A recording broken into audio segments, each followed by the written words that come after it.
এই ভর দুপুরবেলায় এসেছি রান্না করতে। তোমরা যারা মাটির চুলায় রান্না করো জানো এই গরমে মাটির চুলায় রান্না করা কতটা কষ্টের। হ্যালো এভরিওয়ান, আসসালামু আলাইকুম।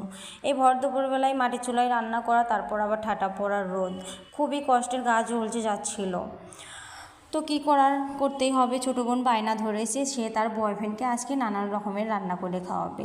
তো ও বললো যে আমি অতটা রান্না করতে পারি না, তুমি একটু রান্না করে দাও। আমি মুরগির মাংসটা নামিয়ে এই দেখতেই পাচ্ছেন গরুর মাংসটা কষিয়ে নিচ্ছি।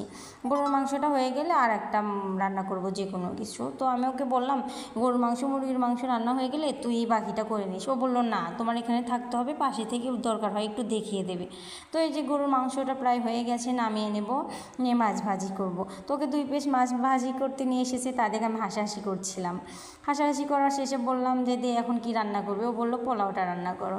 তো আমি এই পোলাওয়ের চালটা একটু ভালো করে ভেজে নেব। ভালো করে ভেজে নিলে কি রান্নাটা ভালো হবে, পোলাওটা ভালো হবে, খেতে ভালো লাগবে। তো আমি বললাম যে ভাজি করা হলে পানিটা দিয়ে দিস। ও বললো না, পানির পরিমাণ আমার ঠিক হবে না, তুমিই দিয়ে দাও, তুমি দিলে পারে ভালো হবে, পরিমাণটা তুমি বোঝো। তো কী করব, পরিমাণটা হয়তো বোঝো বলেছে, সেখানে আমাকেই করতে হবে। তো এই পোলাও চাউলের পরিমাণ অনুযায়ী পানি দিয়ে নামিয়ে নেব। যদি পোলাওটা ভালোই হয়েছিল, প্রায় সব কিছুই খেতে ভালো হয়েছিল।